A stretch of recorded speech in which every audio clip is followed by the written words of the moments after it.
there's ways that we kind of tend to slant. And so I also ask you to consider, like, if you had a parent's love that you craved or one that you were closer with, look at the parent that maybe isn't your the one that's your sweetheart, and question like what you're pushing away in yourself or what you have made wrong or judged about them, and see what do you understand what I'm driving at? You could probably make more sense than I can here. If we're externally demonizing something outside of ourselves, whether it be men or in women, we can't, well, not that we can't, because we can, but we're really therefore making then that energy wrong inside of ourselves. And there's gifts of both energies and how they express and how they animate. And there's blind spots to both energies as well. And I think when you recognize that, there's just a compassion. There's just a compassion to know that, gosh, we are here to evolve. We are here to grow. We are here, and life gives us an opportunity to see life through a broader lens and to have more inclusiveness within. Therefore, we're able to have more inclusiveness on the external world as well. I just feel that no matter for those of you who are listening to this and thinking of your parents or thinking of the guardians that raised you, or that didn't, maybe you were, maybe you're a foster child or you were an adopted child. And, it's just an opportunity to inquire within and get to know that externally and as well internally, because once again, this is all happening inside of us, the father principle, the mother principle, and recognizing that no matter what gender we come in, that both those perspectives exist. And at times one can be overused, or at times one can be out of balance. It's not even a choice. It's just a happening contextually. Life at times demands different things from us. And that doesn't make me masculine. That doesn't make me feminine. That makes me a human being with access to these beautiful energies and this aliveness and these beautiful attributes that express and animate as us through us.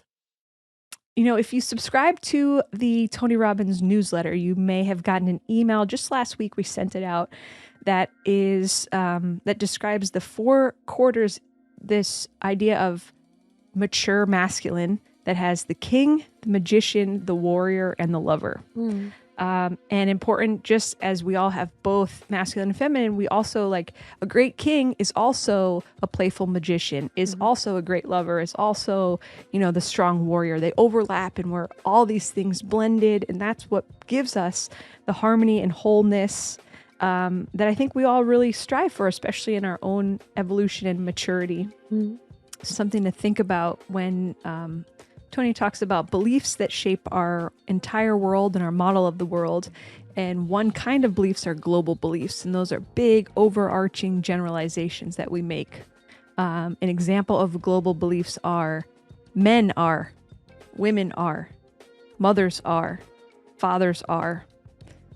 So I invite you listening to see what you believe about some of those words and see if that's most accurate, if there's something that's as true or truer about big swaths of human beings like men or fathers, and see if it's your own stuff coming up, if you're living and believing out of a place of old wounds, and what could you make room for today as you evolve and grow, and so does your definition that you put to those categories of humans. Very true, Mary.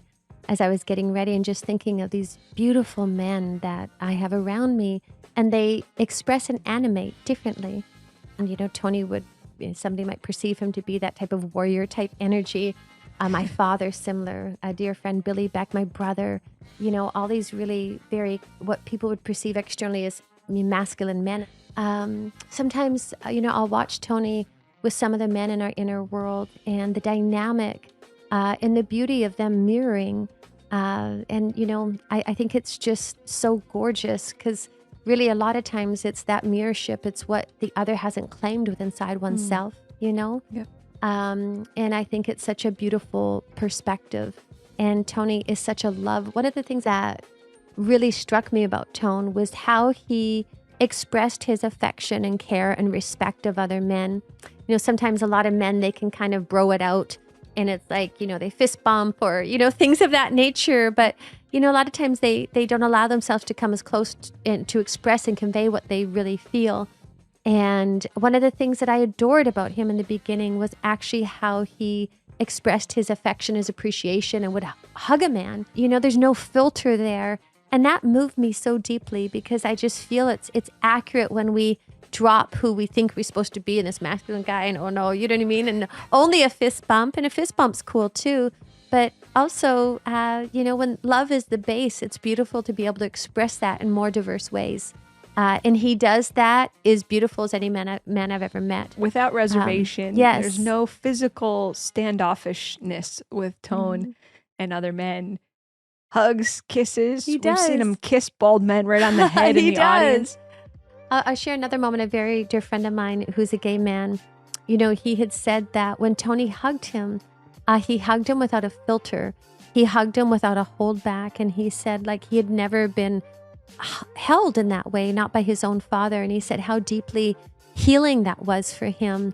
That, a lot of times, straight men or masculine straight men, that they won't, express that love if a man is gay. And he said like, when Tony hugged me in that picture, afterwards he wept because he felt so healed by that expression. Sometimes fathers get locked into that perspective of like tyrannical father, but there's this kind, benevolent, protective, loving, warm father. And that's what we're trying to honor and bring attention to also today. Amen, Mary B. Anything else you'd like to add about your husband, the softie, Oh the my warm gosh. father? Just he's a beautiful embodiment of the masculine, of fatherhood, of servitude, he's a protector, he's a lover, he's a giver, he serves, has such strength and clarity, responsible to life, not as a burden, but in service to life and those around him. He's the embodiment of fatherhood. And also he's Tone and just that guy in there that, had such conviction and fortitude and clarity and has created this life, co-created this life. Tony, many people can project because he comes in this big 6'7", stature. Gorilla suit. And the unexpectedness of how life expresses as him. And I think it's beautiful, in society as human beings, whether you're male, whether you're female, just giving ourselves permission to tap in and to tune in and to, access these different parts of ourselves because it's all